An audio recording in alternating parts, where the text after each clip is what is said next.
सिया राम, जय जय राम सिया राम।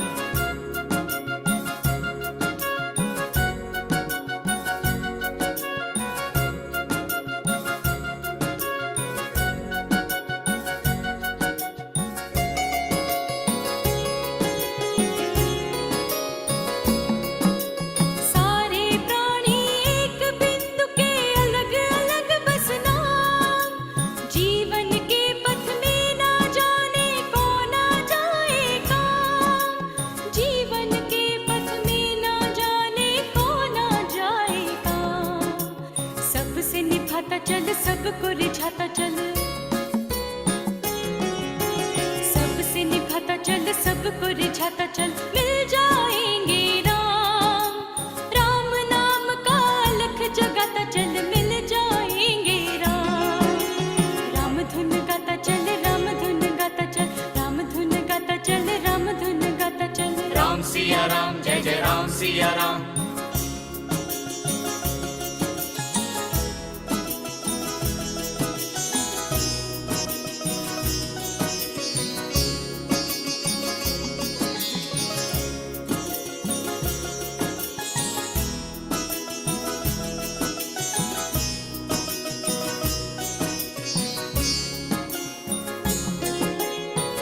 जीवन का सार समझ ले, जीवन उसका है। जर्रा निकाले जो माटी, सब कंचन उसका है। जर्रा निकाले जो माटी, सब कंचन उसका है। परतें हटाता चल, मन को सजाता चल, परतें हटाता चल, मन को सजाता चल, मिल जाएंगे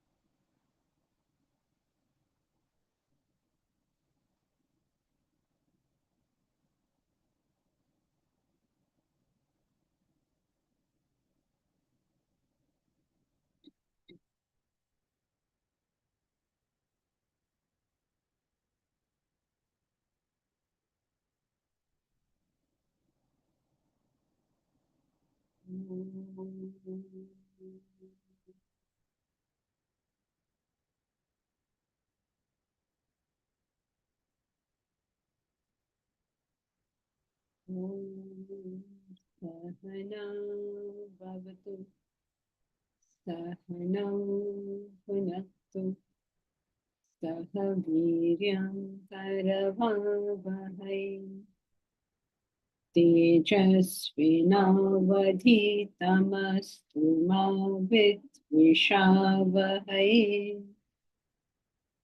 ॐ शान्ति शान्ति शान्ति।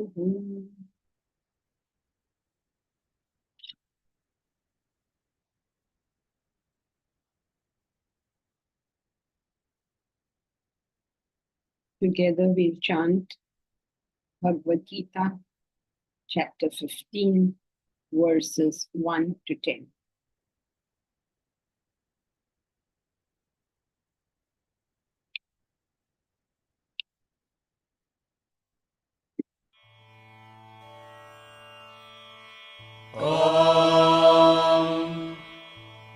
अथ पञ्चदशोऽध्यायः।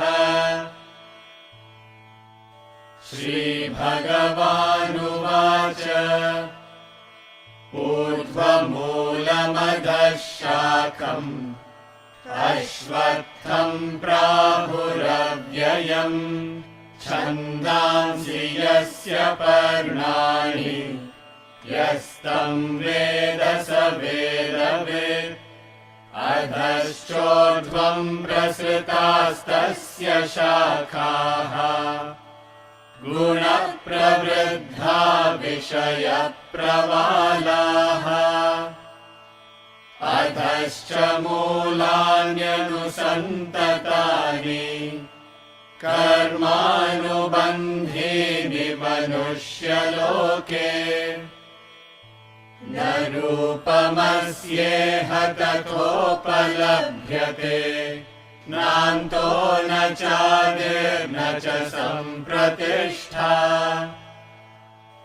अश्वत्थमेनं सुविरूढमूलम् असङ्गशस्त्रेण दृढेन चित्वा ततः पदं तत्परिमार्गितव्यम् यस्मिन् गता न निवर्तन्ति भूयः तमेव चाद्यं पुरुषं प्रपद्ये यतः प्रवृत्तिः प्रसृता पुराणी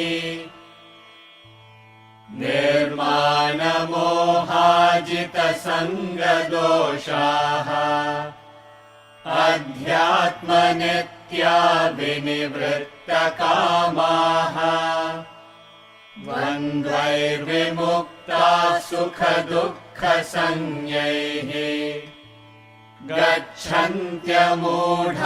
पदमव्ययं तत् न तद्भासयते सूर्यः न शशाङ्को न पावकः यद्गत्वा न निवर्तन्ते तद्धाम परमं मम ममैवांशो जीवलोके जीवभूतः सनातनः मनः षष्ठानीन्द्रियाणि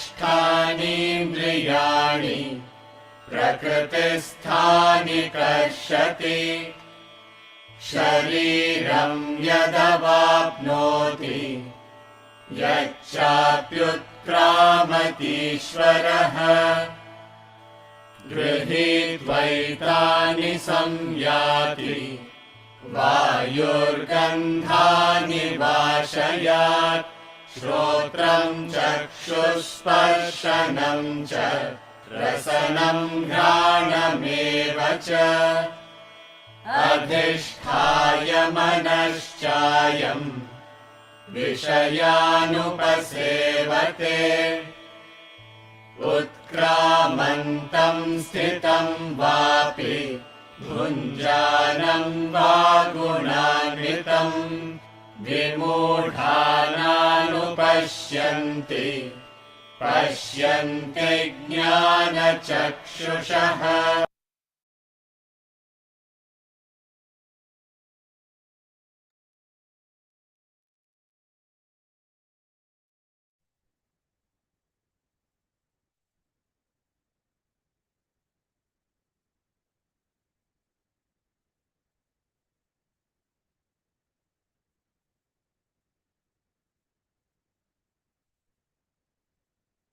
Welcome to the first Bhagavad Gita lecture of the new year.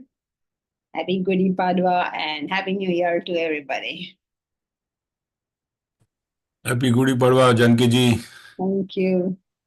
Now, very, very interesting that we have this opportunity to study chapter 15 on the very first day of the new year. And let us hope that, this new year we will be able to think along and live along the lines of what he has spoken of over here. It's the most incredible thing that he has told us, and in such a poetic manner that hopefully we can reflect upon this and make our lives in accordance to it. Ruchika Gudi Padvachya Hardik Shubhecha. Yes, Mr. Rajoria. So thank you for, I guess these wishes are for everybody in the class. Good wishes to everybody for a wonderful year. And wonderful means what? That we will live according to what we are learning now. So Sri Bhagavanu Vacha, the blessed Lord says, he's talking to us. He says, Urdhva Mula Adhashakam. Urdhva Moolam Adhashakam. The Moolam is up, the Shakha is below. Ashwatham Rahuravyayam. So why is the Moola? Why is the this is a picture of the tree of life. So how does the tree of life start? It starts with the Atman, which is at the highest, like the grandfather is at the highest point. And then what comes from it? It comes all this various world. He's going to describe it all. He says, this the root is up because you're going to look up to it. You're going to be devoted to it because it's the authority, because it's the cause that root is up. The shakha, the divisions, the outgrowths, they are all below, just like any family tree. Ashwatham. And he compares this to this great Ashwatha tree. Ashwatha tree is this massive tree, so massive that they used to tie their horses for shade. In olden times when they used to go here and there, they tie the horses. Imagine how big it has to be for a horse to be in its shade. Horse is like that, right? It is not like us. We can be in the shade easily. Horse needs a large space. And they tied the horses. And the philosophers must have looked at it and said, these horses are like our sense objects, tied to this Ashwatha tree. All the sense objects, the senses. The senses are roaming everywhere, but they are tied to that. The same symbolism is there in Kathopanishad, and even in fact in the Bhagavad Gita, the chariots where the Ashwa, the horses, are the senses. So the senses are tied to this tree. They find their shade there, but they don't stay there, unfortunately. So Ashwa is another very beautiful meaning. Shwaha means tomorrow in Sanskrit. Ashwaha, not tomorrow. Staha means to be stable. Statishta, that root. And that which tomorrow will not be what it is today. Now it's very difficult for us to actually comprehend that. So throw your mind back to COVID. There was 1 month before COVID. How many plans you had made? And then COVID struck. Everything's gone. Now, when we say something like that, today also you're making plans. So are we saying we shouldn't make plans today because tomorrow COVID might strike? You can't live like that, right? If you don't have a plan in life, you can't do anything. Isn't it? You don't have a vision, you don't have a plan. What will you do? You can't do anything. It'll be all random activity. If you don't have a plan, your only alternative is likes and dislikes. Likes and dislikes. You do what you feel like and drop what you don't feel like. Live in your comfort zone. But if you have a plan, then you can do something productive. Now, what he's telling us is not that we shouldn't plan. What he's telling us is, please understand that all these plans are on very flimsy grounds. You have to plan, there's no doubt about that.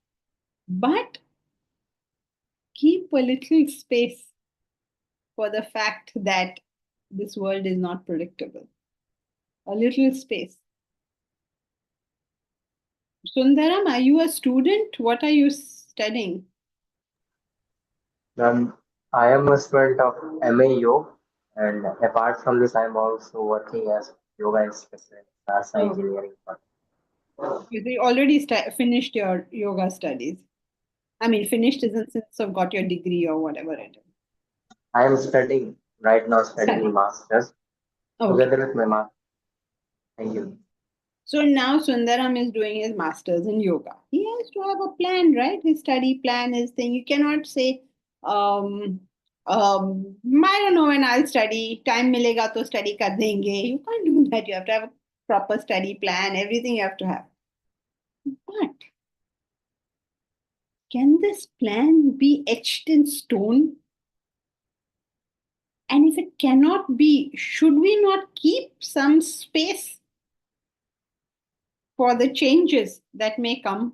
For instance, suppose I'm making a study plan by which I have to finish my studies by, say, 31st April. Wait, does April have 31 days? Only 30 days. 30 days, yeah. I have to finish by 30th April, right? Now, I will plan myself in such a way that on 30th April, my studies have to finish. This plan won't work because so many things will happen. So therefore, you always give yourself a buffer. I want to finish on 30th. I'm going to attempt to finish this by, let us say, 26th or 27th, whatever. You're giving yourself some kind of buffer. That way, you are taking into account the unpredictability of life. You can't just behave like, oh, it's also predictable. Then the other way you take into account is if you do meet your plans, if you do whatever it is you have to do, what do we feel?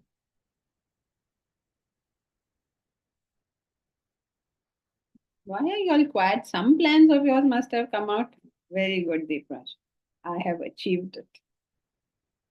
Don't we all feel that, I have planned this and I've achieved it? So what's wrong with that? Is there anything wrong with that? Lack of gratitude. Lack of awareness. Forget gratitude is far off. Awareness that in this unpredictable world, nothing happened. And my plan went through. Am I in charge of the fact that the plan went through? So the other buffer you give yourself, one buffer you give in time, the other buffer you give is in ego. That's right. Too much devotion. In ego, give yourself some buffer in ego. If it didn't work, you say COVID did it. And if it did work, you say I did it. That's not fair, right? If something can interrupt your work, if you say I would have done it, but that happened, then you cannot take that when it did happen, that I did it. Fair, no? When it happens, I'm the cause. When it doesn't happen, you're the cause. ये कैसे हो सकता है? So when it happens and when it doesn't happen, we should have the same view of the matter. That's that buffer you're giving yourself. So when you say Ashwatham, Ashwaha, Ashwaha nas, Ashwaha asti. Ashwaha means not tomorrow. You don't know what tomorrow is going to bring. You don't know what the next minute is going to bring. Remember in that movie, that there's this Balraj Sani. I don't know if you people know Balraj Sani. I really have to see some movies again and, update these examples. But I saw it myself, I don't know what, 50 years ago. Worked. So in that movie, he says, Meri takdeer mere peeth pe rakhi hai ani. Sort of picks up his, I don't know if you remember that whole, I was a very small child when I saw it. Picked up his shirt and he showed, Meri takdeer pe rakhi hai. And then there was an earthquake. And then the whole story. Then the children were becrified, water, blah, blah, blah. All that story happened. Same point, Ashwatham. Rahu, Avyayam. They call it Avyayam. They call it the imperishable. And it's a contradiction, right? This thing which is perishable, we are going to call imperishable. So it's so difficult. Like, what is he saying? What he is saying is, there is an imperishable aspect in this perishable. What is the imperishable aspect? From the highest standpoint, the imperishable aspect is that the self is there, the root is there, no? Root is not going anywhere. It is an imperishable tree because the root is imperishable. The tree itself is imperishable because of The root is imperishable because it is the imperishable. The tree is imperishable, means the branches and all that whole thing is imperishable. The tree, the part you see, is imperishable because the root is imperishable. Root is imperishable. root is imperishable is the first one from the absolute standpoint. From a relative standpoint, it is still imperishable. Why? Because roots are holding it together. Yeah, but the tree itself is imperishable. Why? Change is inevitable. Yes, you can say that. Very good, Deep Raj. Because our involvement in it is imperishable. That tree represents samsara. And our involvement, no matter how much that tree changes, our involvement stays the same. Shankara puts it very beautifully. Balastavat krida sakta. Tarunastavat taruni sakta. Vruddhastavat chinta sakta. Parame brahmani kopina sakta.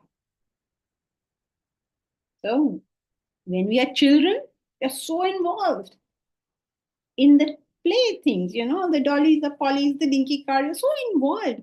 Imagine a child is playing with the toys and the mother is saying, come and eat your food. What will the child do?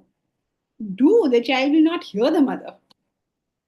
So we go on playing, go on playing, go on playing. Right? So involved in it. Then comes Taruna Avastha. The youth involved in Taruni. Taruni, you must understand, has all the involvements of youth. You want so many things. You want achievement, you want relationships, you want partnerships, you want collaborations, you want all the involvement of youth. ये करेंगे, वो करेंगे, second house लेंगे, ये करेंगे, वो करेंगे, so much. Then finally we become old. When we become old, what happens? Now we don't want all that stuff. We don't want to play with those playthings. We are not interested in achievement. Jo hai, wo acha hai. Full tamas. Fully covered. Then what now? Now चिंता chinta. सख्त Full chinta. Chinta maya. It is maya means, I don't know how do you explain maya? Maya means full of, but it's a very poor translation because it doesn't give the sense of maya. Maya means so completely full of it. Like, I don't know how to explain. Like gulab jamun is sugar maya. Like there's sugar in every bit of it. It's full of sugar. Inside the sugar, inside the gulab jamun, there's sugar. It is floating in sugar water. Sugar maya. Or for those who've had Farok's tea, it is sugar maya. Full of sugar. Fully. I mean, fully in it.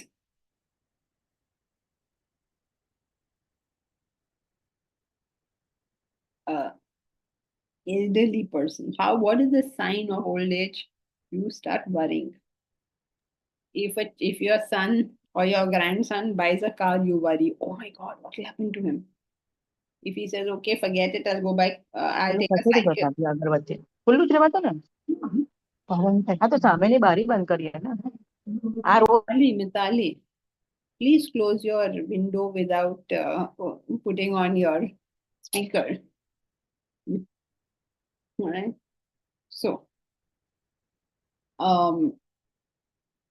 the elderly person is always full of chinta. It is a typical sign of old age. Do you want to know whether you're old? Then you just ask yourself how many worries you have. If you have too many worries, then never mind your chronological age, you are old. And if you don't have worries, never mind your chronological age, you're not yet old. Old people, constant worry. You take the car, oh my God, something will happen. What will happen? Hundreds of people are taking the car. Okay, chalo, I'm not taking the car, I'll take a cycle. Cycle, my God, terrible. Okay, chalo, I'll walk and go. Walking, my God, it's so hot. How can you walk? What do you want me to do? typical sign of it. The older person, what are they doing? They're lying in bed. And what are they doing? They're worrying about what everybody else is doing. Why are they doing that? Because they are not doing anything. So obviously they will have to worry. What else will they do? So from childhood to old age, we are involved in something or the other. We have no time to investigate the facts. So what therefore are we involved in? Only falsities. Because we never had the time to investigate the facts. We never wanted to know what the truth was. So they say is referring to Shabda Praman. So as it's been said, from ancient times, this is Avyayam. This goes on forever. This is very interesting because there's so many things you could say about it. You could say that the root is eternal, therefore it is Avyayam. You could say vasanas are eternal, therefore it is Avyayam. You could say change is eternal, therefore it is Avyayam. You can say it in many ways because these texts are so deep that their interpretations can be in many things. But which interpretation will you choose eventually? You have to say something. So what will you choose? When you're reading the text, the interpretation, and some of them are very intellectually stimulating also. But finally, which is the interpretation you will choose? Which is the one you will focus on? Should be the one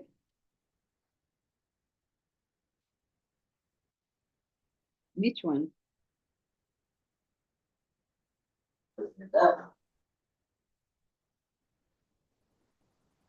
Which one will you focus on? Roots, probably.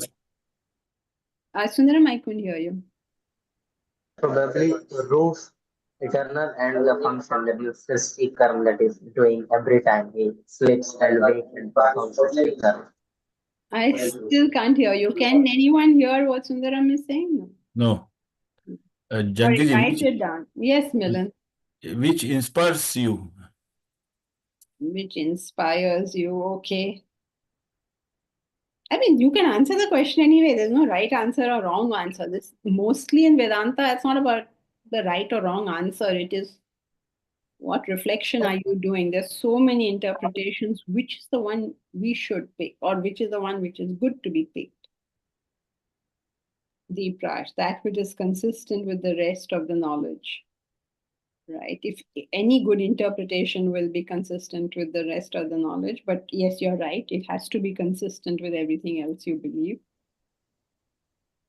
They say Shastra Pramanam, right? So is it whatever complies with the scriptural teachings, I guess? Okay, but all of these can comply with the scriptural teachings. Which of these four don't? That the self is eternal complies. That vasanas are relatively eternal complies. That change is eternal complies. That involvement is eternal complies. Which one will we take? All are Shastra Pramana. What you can comprehend the most at currently what you are doing or going through in life. Yes, I think what you're saying is what is applicable to me now? What is most applicable to my life? What am I going to do with this knowledge? This knowledge is not so that I just feel so nice and taking this beautiful, wonderful knowledge. And it's not just for that. It is what aspect of this am I using? Is my tool for directing my life. So if you look at it like that, then the part which probably is important for us to realize is how involved we get. How involved. That we don't know. Somebody says something rude to me, I'm involved. Somebody says something nice to me, I'm involved. Something, COVID comes, I'm all involved. Then my son comes first in university, I'm all involved. Everything involved. Everything.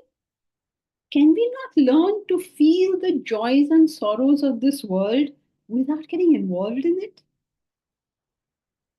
Can't we maintain, what did the Millen say, a little bit of elbow room, a little distance? I mean, child has done well, fantastic, enjoy it, don't get involved. Your child has done badly, feel sad. Don't say, oh, you've done badly. And what nowadays there's a term for it called toxic positivity. Have you heard of toxic positivity? No? Toxic positivity is, you tell somebody, my father died, to which they will say something like, like trying to prove that this is some way good. Why should you make good things sound bad and bad things sound good? What it is, right? I mean, it's not a good thing if somebody's parent or child or something passed away. Like, why should you convert everything to happiness? Like, are you like vanilla? You can't feel anything but one emotion. As a human being, you're full of emotion, and they're subtle emotions, and they're different emotions for different things. You say that person was rude to me, and then somebody will immediately tell you, oh, be objective. All this is called toxic positivity. Means, you have one record, you will play it very, very insensitively. Like, you don't know what the other person is going through. You don't understand their pain. मेरे पास एक record है, objectivity. अब मैं वो play करता रहूँ. They call it toxic positivity. I was quite impressed actually with that term, because sometimes these usages help us understand. It's not that we want to convert everything to be like, I am happy under all conditions. Pagal ho kya? How can you be happy under all conditions? Somebody in your family passed away, you're happy. So if there's something loose over here. I'm such a Vedantan. I'm happy under all conditions. Then you're not a Vedantan, then you're a vanilla ice cream. उसमें कुछ flavor ही नहीं है. So you have to be, your emotions are complex, right? Nobody's emotions are not complex. Complex emotions.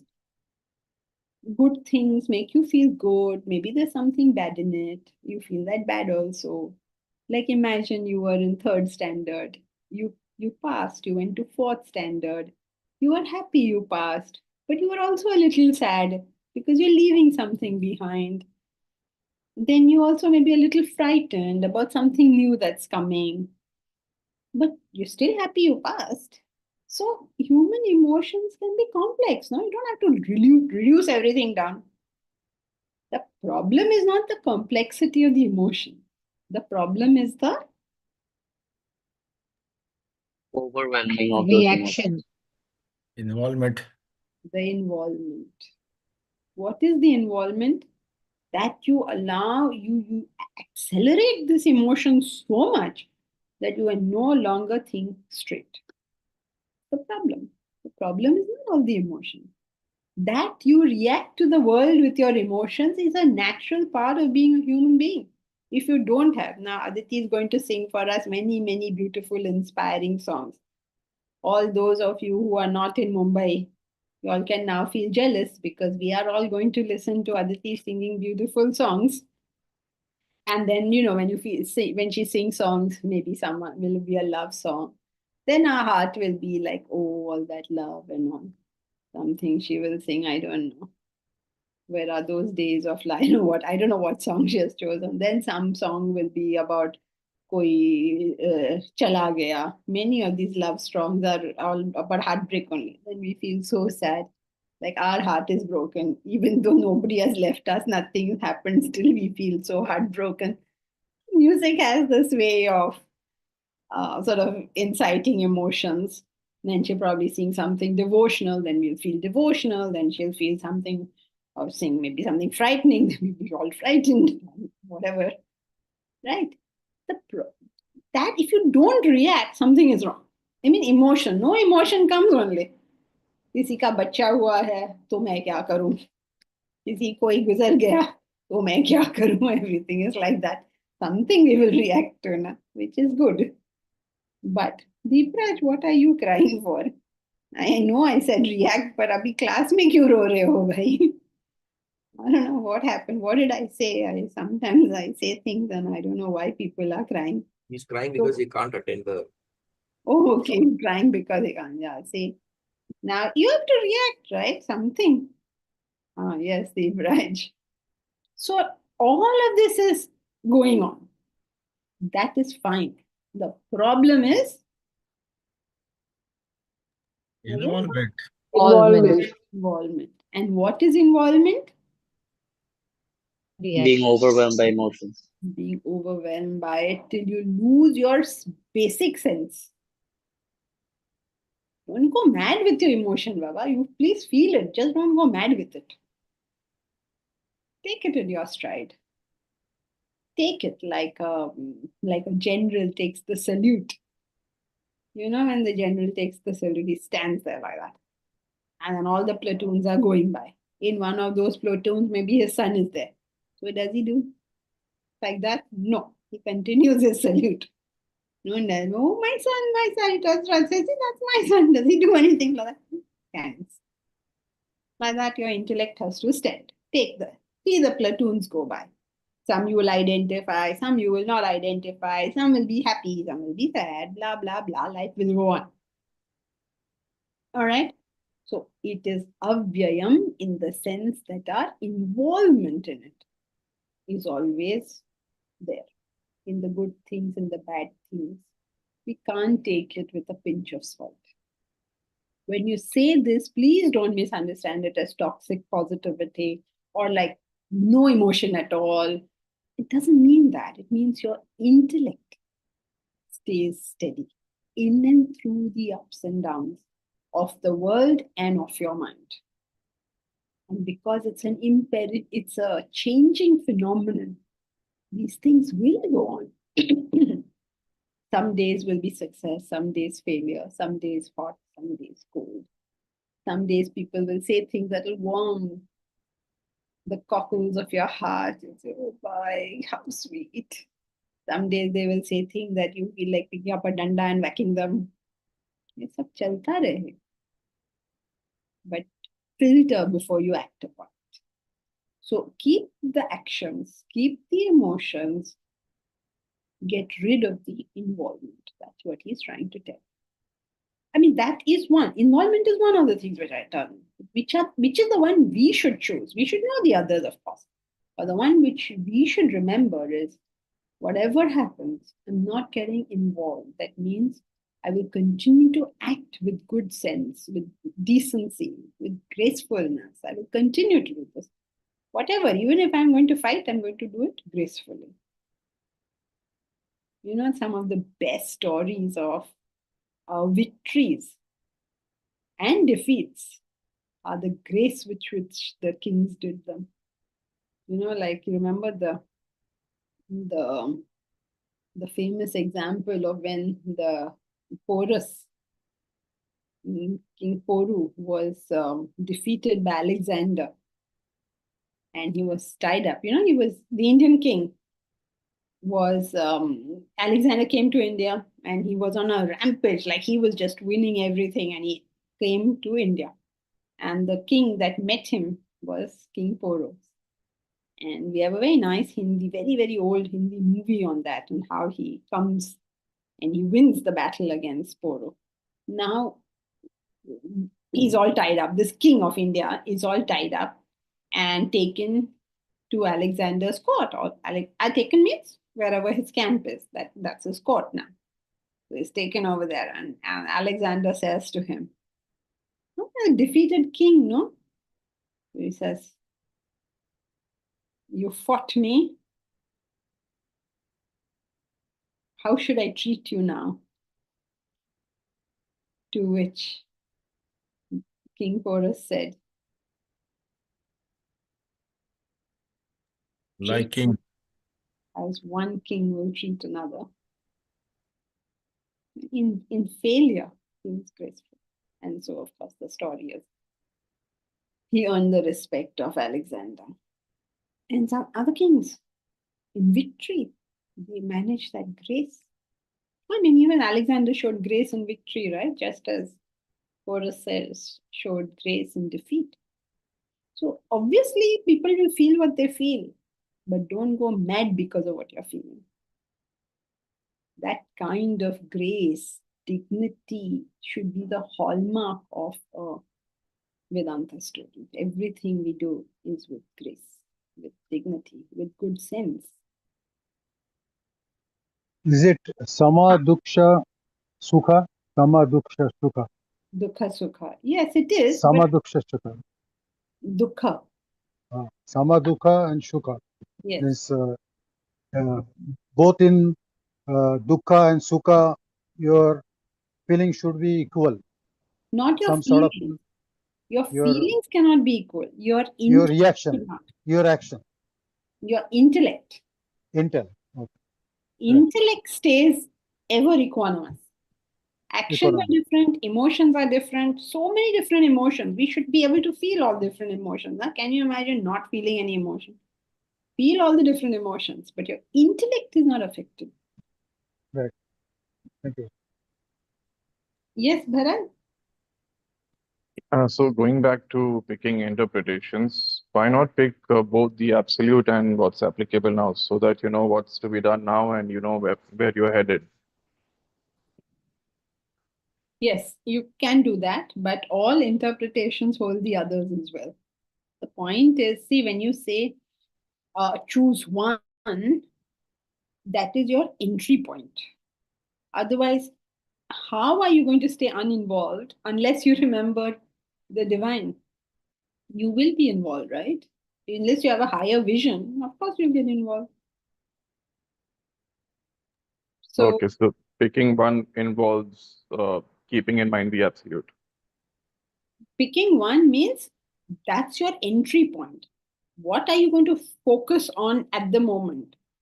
But every interpretation, which you, if you think about any one of them, they're all exactly the same, really. But their entry points are different. Entry point means what is it that is applicable? Suppose we interpreted it like this, that the self is eternal. Is there anybody in class who will disagree with this? I think we will have a, is there anybody, let's try an experiment. Is there anybody who disagrees that the self is eternal, God is eternal, whatever you want to call it is eternal? Please, can you raise your thumb if you disagree with it?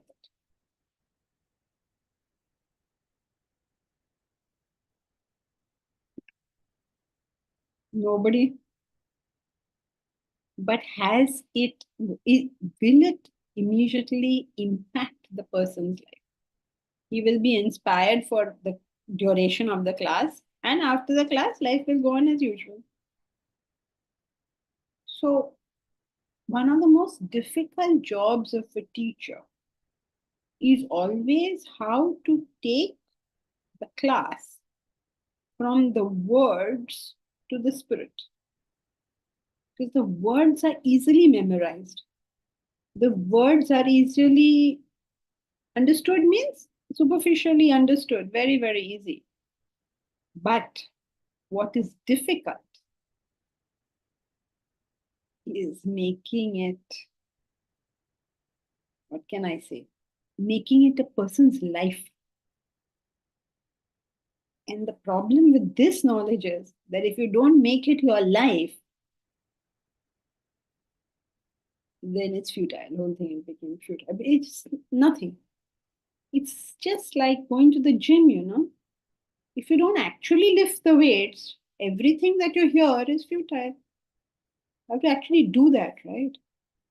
So therefore, you have to constantly figure out, like, take the Samadukha Sukha. Anybody who has the minimum, anybody who has any association with the Bhagavad Gita will tell you that, right? But what does it mean? Many people take it as toxic positivity. Some people take it as feel nothing. Different ways. Because though we agree it's correct, it's the word, the word of the Lord, of course. What does that mean to me in my life? That is where the whole problem of this knowledge lies. Otherwise, can you imagine how many Vedanta classes there are all over the world who have good teachers? By good teachers, I mean people who understand what the subject is. All over the world. But are there that many Vedantans in this world? And if there were, would we be in the middle of two wars? Is there nobody in any of those circumstances, one sensible person there to sort of direct the thing? Each one better than the other. Each one coming up with, I mean, even more strange thing. Like if somebody comes up with something strange, next person will multiply that. So we are not getting the benefit of Vedanta, though it has some degree of spread in the world. And why not? Because its applicability to my life from where I am right now is not clear. So that's why this thing that take it from here. Even people who believe in Vedanta, they get involved in Vedanta itself. And if you read Vedanta treatise as you have, you know, it says the worst involvement is the involvement in Vedanta. That which is used to uplift your intellect is itself being used to downgrade your intellect. Ab kya kare? So we need an entry point which is not merely inspiring, it should be inspiring, which is not merely correct, it should be correct, but we need an entry point which is applicable to my life today. Okay? Yes, yes. Thank you. Embodiment of knowledge in our life. Yes, we have to make it applicable. Yes, Jayashree. Right. So let's go back. This tree. I have a follow-up to Parat's question. Can I ask now? Go ahead. Hari Om. So you mentioned that ignorance is permanent in last class, but ignorance has reduced, right? Once we get into Vedanta, I know we don't know the self, so in that way we are 100% ignorant. But over the period, we have applied and we have benefited, right? So there is a reduction, right? So why is this statement made? Because vasana still exists, no? This one vasana you've gotten rid of, but the bulk is still there. And the you know Ganesh's main vasanas are still there.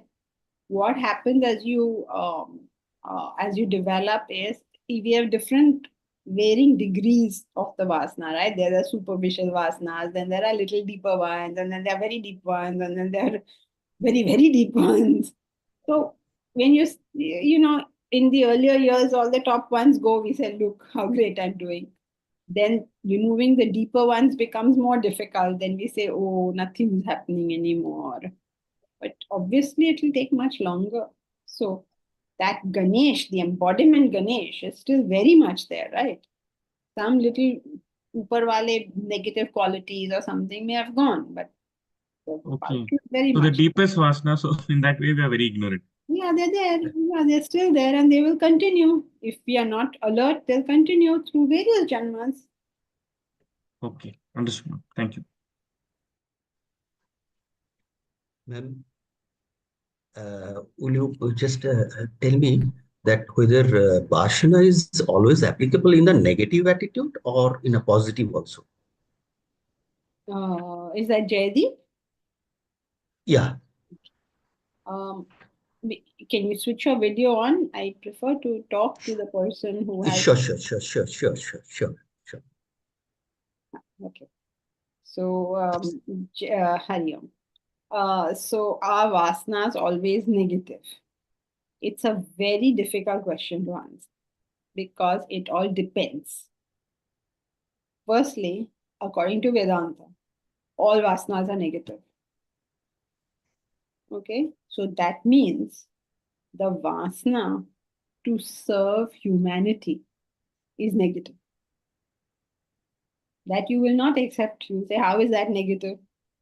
Right? So an easier way of putting it is we have good vasanas and we have bad vasanas, but all vasanas have to eventually be removed. So there is no concept of keeping any vasana. All have to go. But there's a gradation in So vasana. in that There's a gradation. so in that line, sorry, please continue. So selfish, self-centered vasanas have to go first. Then unselfish vasanas have to go. And finally, selfless vasanas have to go. So you can't remove selfless ones first. You have to first remove the selfish. So there's a gradation in how we do it. So, can we consider in that case that I am want to do something for the society and which will ultimately give me bashanas, and that is my aim. So, can we relate somewhere that my aim and my bashanas may be merged somewhere, which will ultimately give a positive sense in that case? But the whole thing will. How will you get rid of the lower vasanas? Now we are selfish, then I must take an unselfish cause. Unselfish cause means a cause which caters to more than myself. So if I'm a very selfish person, I drink alcohol and I beat up my wife and I take my children's education money and drink with that money. I'm entirely selfish, self-centered person. So this person starts working one day, some good sense strikes him, and then he starts taking care of his family, becomes a responsible father, a responsible husband, all that. He becomes good, like most of us are nowadays. So he has moved from selfish to slightly less selfish.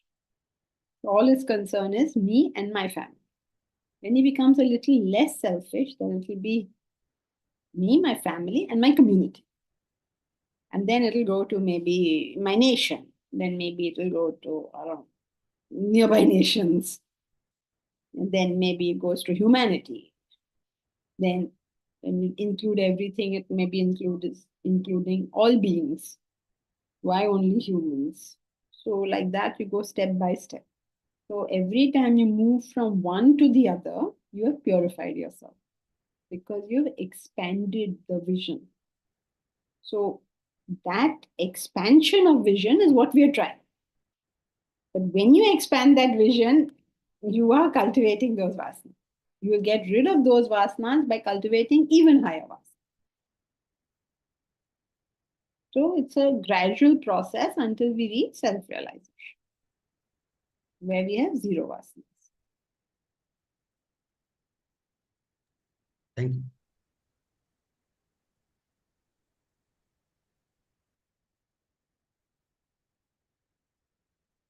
Chandamsi yasya parnani. First line is clear. We can move on, right? First line is clear. Anybody has a problem with line 1? Okay, so chandamsi yasya parnani. The chanda are its parnani. Parnani means the leaves. Chanda literally means the chant. I mean the not the chant. What is it called? The way you chant. The sort of meters. The meter. Chanda literally means meters. But since the Vedas are written in the metrical form, when you say chanda, it's another word for the verses of the Vedas. So he says the Vedas. So basically, you translate it, you would say Vedas. The Vedas are the verses of the Vedas are its leaves. Now, what do you make of that? Here is this massive Ashwatha tree. It's changing all the time. Its leaves are the Vedas. What is the Veda? Remember, it is an expression of that divinity. So everything you're seeing is all the expressions of divinity. All of this, all of it is the outgrowth of divinity. Now, another thing to say that the Vedas are its leaves. I hope you understand what it means, the deeper philosophical import of that. Remember, the leaf is nothing much in the total scheme of the tree, right? Leaves may come and go. It's not a big deal. So the waves are merely the leaves. Sounds strange to say, no? The Vedas are the leaves. At least give it some important role like root or near the root. Trunk to bolo usko. No, leaves. This follows from the previous verse, which says that what is avyayam, previous line, which says, what is avyayam? Remember, we took the interpretation that what is avyayam is Involvement. Is our involvement.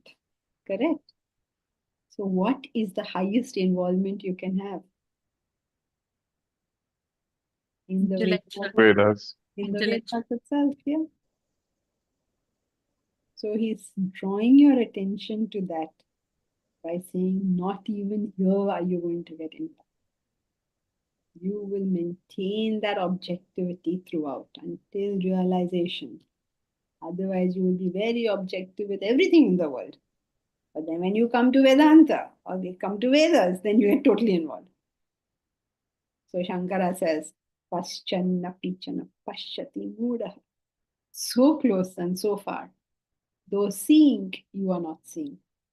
So very, very interesting the way he has put it immediately after that. I don't know if you see the thing, the frustration of a teacher that says, whatever I am teaching you, do not get involved in that.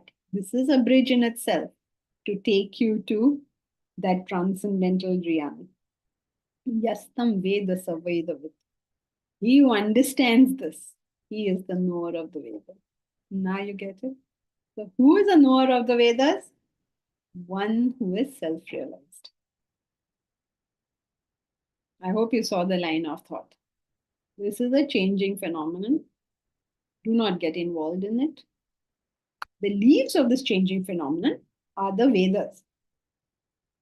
He who knows this is a Vedavit, is a knower of the Vedas. So who? A person who has not got involved in any of the expressions, right up to the Vedas. He's able to see the ultimate truth. He's an Atmagnan. By memorizing the Gita, by memorizing the Vedas, you don't become an Atmagnan. So what is the purpose of our study is eventually Atmagnan, self-realization, Brahmagnan, whatever term you would like to call it. So Chandamsi Yasya Parnani. Its leaves are the Vedas. You know, like for a person who believes in the Vedas, what leaves are the Vedas? How can you even say that? You know, Vedas, you should give some nice position, na? At least say, okay, if not the root, then the trunk to bolo usko. Trunk nahi to branches to bolo usko. Leaves, the very end. The least important thing. Least important means, of course, the activity goes on there. So it's another thing. The activity goes on with all the knowledge. That's true. But don't get involved. So he who understands this, he is a Vedavit. He is a knower of the Ved. So it's a very, very interesting formulation. In fact, the reason that he uses a tree as an example, he doesn't use the word, of course, but you know the word for tree in Sanskrit. Are you aware what is the word for tree? Padapa. Vriksha, correct. Yes, Padapa is another word. Padapa is a different meaning. Padapa means it which drinks with its feet. That's Taru. a Upapat Taru. Purusha. Taru. Taru is another word. But the most common word is Vriksha. Vriksha means tree. I think every Indian knows that, right? Every other word will be complicated, but Vriksha everybody knows. Now, where is Vriksha coming from? Vruksh, the root, means that which can be cut. So this is a tree. In what manner is it a tree? In the sense that it can be cut. this imperishable tree can be cut. So I hope you get the significance of this. Though as of now, it just seems like a lot. How will all this happen? It's a vriksha. It can be cut. We'll tell you later on how it will happen, but that's the important aspect for us to understand. We will always see these expressions. You'll see the leaves, you see the branches, you'll see all of that. You see the expressions, but you can never see the root of this tree. You cannot say, I met God. I had tea with God. God joined me for breakfast today. You can't do all that stuff. That root will always be hidden from us. We can never see this root. We only see the tree. We only see its branches. We only see its leaves. And because we can't see that, we see only the branches and the roots, our life gets involved only with that. So when you develop that eye of wisdom, the vision of life, you will be able to perceive something which is not perceived by everybody else. And see the fundamentals, the truths, the realities of what life is. Okay, so we will continue next time. We'll do verse 1, still has a little bit more. We'll finish that. And then we will take verse 2. For all those who have come for the first time to these classes, please don't get frightened and say, oh my God, each verse takes 2 classes, 3 classes. When will we ever finish? Don't worry, we will eventually finish. But this text is such that it has so much depth and you can look at it in so many different ways, like all classical texts. So what Momita, we act to know and progress, but then we stagnate and the next milestone feels daunting. What is our recourse then? What is our recourse? Faith. Faith that you're on the right path, and faith that if you continue on this path, you will reach the final destination. That's why even the Bible says, O ye of little faith. O ye, go and proceed. Don't stay there. Get up, move. So what's our recourse? Just the faith that this is the right track. But that is when the faith is ebbing. So how do we recover that? What will you do when you no longer believe in that thing? What will you do? So you have to maintain the faith in something. It's like saying, I no longer want it. So if I no longer want it, now what will I do? I'll not do anything about it. So I have to know whether it is something I want, whatever that X is, what is it I want, and what is my tool to reach there. If these 2 things are not clear, what journey will there be?